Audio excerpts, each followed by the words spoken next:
Hey guys, hope you are good. तो तुमने rail वगैरह में ट्रेन में रात को सफ़र किया ही होगा, और रात को ट्रेन में सफ़र करने की वाइब अलग ही होती है। और जब ट्रेन रुकती है स्टेशन पे तो तुमने स्टेशन में देखा होगा बाहर काफ़ी सन्नाटा रहता है, बहुत कम लोग दिखते हैं और दुकानें भी बहुत कम खुली होती हैं। तो रेलवे स्टेशन की रात के समय एक वाइब अलग ही होती है। और तुम्हें मैं आज एक ऐसे ही हॉन्टेड रेलवे स्टेशन की स्टोरी सुनाने वाला हूँ जो काफ़ी फेमस है, तुमने सुना भी होगा, बेगुन कोंडा रेलवे स्टेशन। ये रेलवे स्टेशन वेस्ट बंगाल में, और वेस्ट बंगाल की कहानियाँ तो ऑब्वियसली तुमने सुनी ही होगी, वहाँ के काले जादू की और ऐसे हॉरर हॉन्टेड हाउसेस की कहानी। पर आज मैं तुम्हें एक रेलवे स्टेशन के बारे में बताने वाला हूँ जो टॉप 10 रेलवे स्टेशन की लिस्ट में आता है। और बेगनकोटा रेलवे स्टेशन वेस्ट बंगाल के पुरुलिया डिस्ट्रिक्ट में है। तो ये स्टोरी है 1967 की, जब एक रेलवे वर्कर ब्रिजमोहन की वहाँ पे ट्रांसफ़र होता है। तो वो नया नया जाता है वेस्ट बंगाल में अपना परिवार को लेके। तो उसकी पहली पोस्टिंग का पहला दिन होता है।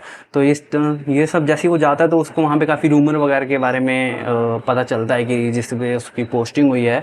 पर वो इन चीज़ों पे इतना ध्यान नहीं देता, और वेस्ट बंगाल पे तो उसको भी पता होता है कि वेस्ट बंगाल कैसी जगह है। तो वो अपना मस्त एकदम नाइट शिफ्ट में उसकी पोस्टिंग हुई होती है, और वो अपना जाता है, ड्यूटी ज्वाइन करता है। और जो को वर्कर होता है उसका, जिसकी शिफ्ट ख़त्म होने के बाद उसकी शिफ्ट स्टार्ट होने वाली होती है, वो उससे मिलता है और वो उसको बताता है कि कैसे ऐसे काम है। तो वो अपने घर चले जाता है। फिर उसकी शिफ्ट स्टार्ट होती है रात को 10 बजे। तो 10 बजे तो वो अपना काम वाम कर रहा होता है, 1-2 घंटे हो जाते हैं। तभी वो देखता है कि 12:05 की जो ट्रेन आने वाली है, उसके 12:05 की ट्रेन आ रखी होती है, और उसके सामने एक औरत खड़ी होती है। तो वो देखता है और ऊपर देखता है, और फिर वापस अपना कैबिन में बैठा होता है। उसके कैबिन से साफ साफ दिख रहा होता है सामने की वो औरत खड़ी है, और नीचे देख के अपना वापस काम करने लग जाता है। लेकिन जब वो देखता है कि 12:05 की ट्रेन के आगे वो औरत काफ़ी देर तक खड़ी ही रहती है, और वो ट्रेन ना तो अंदर जा रही है, ना तो कोई बाहर आ रहा है जिसको वो रिसीव करने के लिए आई हो, तो वो उतना ध्यान नहीं देता। लेकिन जैसे ही ट्रेन चलती है वैसे ही वो औरत उस ट्रेन के साथ साथ भागने लग जाती है। और जैसे जैसे ट्रेन, तुमने देखा होगा, ट्रेन धीरे धीरे धीरे चलते चलते फास्ट होती रहती है, वैसे ही वो औरत भी अपनी स्पीड बढ़ाती रहती है। ये बात तो देख के ब्रिजमोहन को काफ़ी अजीब लगता है, पर वो उतना पहला दिन होता है तो अपना उतना ध्यान नहीं देखता, और अपने घर चला जाता है पूरी शिफ्ट करके। तो अगले दिन जब वो आता है तो उसको ये सब याद भी नहीं होता। तो लेकिन वो वापस से 12:05 की ट्रेन के आगे देखता है कि वापस से वही औरत खड़ी हुई है, और वापस वो उस ट्रेन के आगे भाग रही है। तो ऐसे 2 बार होता है, 3 दिन होता है। चौथे दिन वो देखता है कि वापस से औरत होती है, तो आवाज़ लगाता है उस औरत की, मैडम आप रोज़ यहाँ पे आती हैं, आप ट्रेन में जाती नहीं हैं, ऐसा वो वहाँ से बोल रहा होता है। पर वो सुन नहीं रही होती, ना ही मुड़ के देख रही होती, हेलो मैडम कर रहा होता है वो।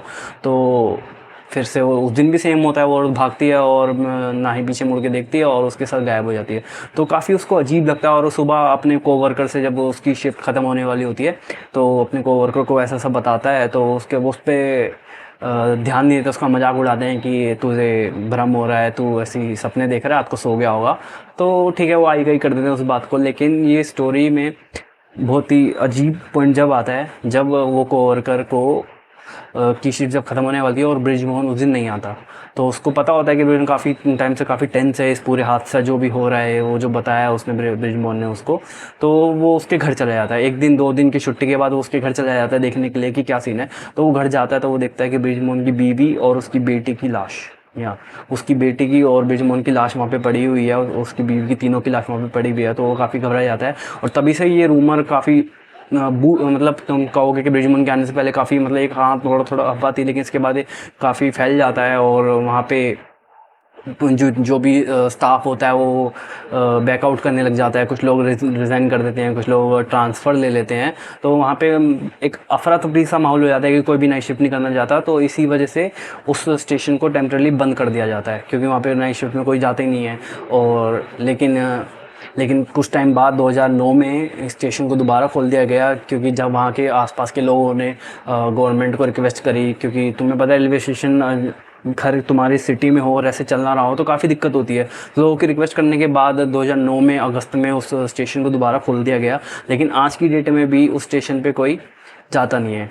और ये जो ये औरत की कहानी है, इसके बारे में भी एक बैक स्टोरी है, जिसमें कहा जाता है कि जो औरत है वो असल में उस औरत की आत्मा है। कि एक बार क्या होता है कि एक लड़का होता है जो उस 12:05 वाली ट्रेन से आने वाला होता है, और अपनी माँ को फ़ोन करके बोलता है कि माँ मैं आज रात को आने वाला हूँ। तो उसकी माँ उसको लेने चले जाती है। तो 12:05 की ट्रेन भी आती है, और लेकिन उसका बेटा बाहर नहीं आता, तो वो क्या करती है और अंदर चली जाती है और देखती है उसका बेटा कहाँ है, उसका बेटा कहाँ है। तो वहाँ के लोगों से पूछती है कि तुमने एक लड़के को देखा, उसका नाम रोहित है, ऐसे ऐसे बोलती है। तो उसको पता चलता है कि उसका बेटा जो है वो पीछे ही 2-3 स्टेशन पहले ही कुछ ट्रेन से ट्रेन के कोने पे खड़ा होता है, कुछ कर रहा होता है और किसी की वजह से वो गिर जाता है ट्रेन से और एक्सीडेंट में मर जाता है। लेकिन वो औरत मानती नहीं है और वो, नहीं नहीं तुम ऐसा नहीं हो सकता है वो किसी और ट्रेन से आ रहा हो या ऐसा कुछ, तो वो मानती नहीं है। तो वो पूरी रात वहाँ पे वेट करती है कि क्या पता उसका बेटा किसी और ट्रेन से आ रहा हो, लेकिन वो नहीं आता। और ऐसी रोज़ रात को वो आती है अपने बेटे की आस में कि वो आ जाएगा, कल आएगा, लेकिन वो आता नहीं है क्योंकि वो बात सच होती है कि उसका बेटा गिर के मर गया होता है। तो ऐसे ही एक दिन उसी ट्रेन 12-5 वाली ट्रेन के नीचे आके वो अपनी जान दे देती है। और तभी से ये वाला रूमर फैल जाता है कि एक औरत की आत्मा उस स्टेशन पे भटकती है। और ब्रिजमोहन जब आता है तो तुम्हें स्टोरी पता ही है। Thank you for watching. और मैं एंड में फिर से ये कहना चाहूँगा कि अगर ऐसी जो भी स्टोरीज़ होती हैं तो उसको हमें थोड़ा सीरियस लेना चाहिए, ऐसे मजाक में नहीं लेना चाहिए। जैसे कि कभी कभी हम चैलेंज में चले जाते हैं कि यार ऐसा कुछ नहीं होता, चैलेंज लेने के लिए ऐसी जगहों पे चले जाते हैं तो फिर उसका अंजाम कुछ भी हो सकता है। Thank you for watching.